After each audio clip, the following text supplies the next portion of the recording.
Hai guys, kembali sama aku Halimatun Nasihah. Nah, di video ini itu adalah video lanjutan dari video sebelumnya tentang beasiswa mandiri prestasi UIN 19 Surabaya. Nah, kalau di video yang sebelumnya itu aku menjelaskan tentang prestasi-prestasi apa saja yang bisa sampean ajukan untuk mendapatkan beasiswa mandiri prestasi di UIN 19 Surabaya. Nah, di video ini aku bakal menjelaskan tentang persyaratan apa saja untuk mengajukan beasiswa prestasi mandiri prestasi di UINSA Surabaya. Jangan lupa untuk subscribe, like, dan follow Instagram aku ya teman-teman. Sebelum aku ngasih tahu persyaratan apa saja, aku akan menjelaskan bahwa persyaratan ini itu untuk baik yang mengajukan beasiswa tahfidz maupun yang mengajukan beasiswa prestasi seperti kejuaraan nasional ataupun internasional. Jadi sama saja ya ini untuk dua-duanya. Yang pertama, sambil baca aku teman-teman. Yang pertama yaitu lulusan SMA atau MA atau lulusan SMK atau MAK yang berijazah negara dengan tahun lulusan tahun 2020, 2019, 2018, atau 2017 dan memiliki nilai rata-rata 75 atau 7,5.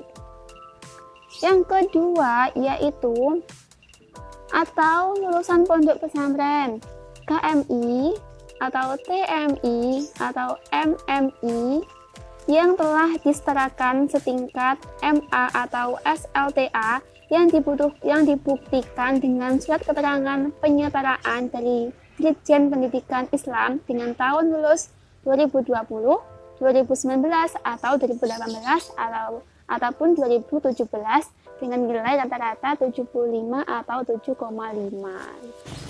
Atau yang ketiga yaitu lulusan paket C dibuktikan dengan surat keterangan lulus dan fotokopi raport 3 tahun terakhir dengan tahun lulus yaitu tahun 2020, tahun 2019, tahun 2018 atau tahun 2017 dengan nilai rata-rata 75 atau 7,5.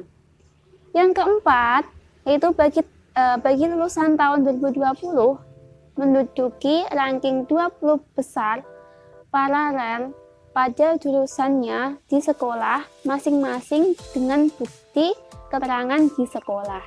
Nah, persyaratan ini itu dikeluarkan pas tahun ajaran baru yaitu tahun 2021, berarti itu masih bagi teman-teman masih ini tuh tahun 2020, jadi masih satu tahun yang lalu, jadi masih baru.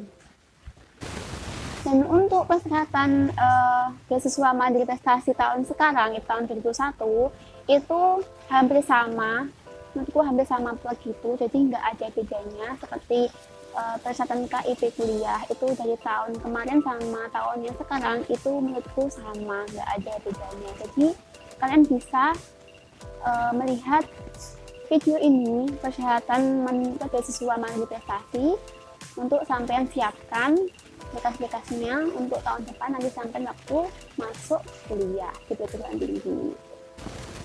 Jadi nggak harus yang tahun sekarang, lulus tahun sekarang ataupun lulus tahun kemarin itu bisa kuliah di perguruan tinggi negeri atau bisa ikut mandiri prestasi. Jadi buat kalian yang 3 tahun terakhir lulusan tahun 3 tahun belakang atau itu bisa ikut beasiswa mandiri prestasi atau bisa kuliah di perguruan tinggi negeri.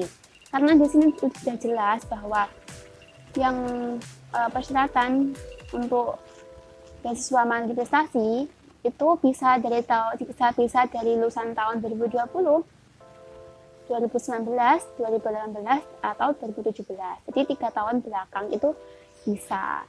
Kalau seumpama tahun depan yaitu tahun 2022, jadi yang bisa ikut itu tahun 2020, itu tahun 2002, tahun 2002, tahun 2001, tahun 2000, tahun 2020 sama tahun 2018. Gitu. Berarti yang tahun sekarang 2001 itu yang bisa ikut tahun 2001, tahun 2020, tahun 2018, tahun 2000 ya 15. Jadi 3 tahun terakhir itu. Jadi sampean bisa mengira-ngira waktu sampean mau masuk ke perguruan tinggi apakah bisa atau tidak itu. Pokoknya 3 tahun terakhir itu. Nah, untuk biayanya sebenarnya sudah aku jelaskan di video sebelumnya, tapi aku lupa untuk menyebutkan, tapi sudah aku cantumkan di video kayak gambar gitu biayanya berapa. Nah, di Winsa ini biaya mandiri itu paling murah di antara kampus yang lain. Itu pengalaman aku ya teman-teman, karena dulu waktu aku mandiri itu tidak hanya di Winsa saja, tapi juga di kampus yang itu pokoknya. Nah, di Winsa ini biayanya itu paling murah di antara yang lain, yaitu sebesar 150.000 tok itu. Dan apa ya, menurutku itu murah banget sih di antara yang lain, di antara kampus yang lain ya teman-teman, karena di kampus yang lain itu biasanya 2 kali lipat, yaitu 300.000. Dan tahun sebelumnya dan tahun yang sekarang, karena aku punya sepupu itu kuliah di sana juga, dia itu lolosnya di kampus itu. Sebenarnya pengennya tuh di kampus Winsa karena aku kuliah di Winsa, tapi dia lolosnya di kampus itu. Nah, itu juga sama sampai tahun kemarin waktu aku tes mandiri di sana itu juga 300.000. Jadi Winsa ini murah banget, cuma 150.000. Kak, bagaimana alur pendaftaran untuk beasiswa mandiri prestasi?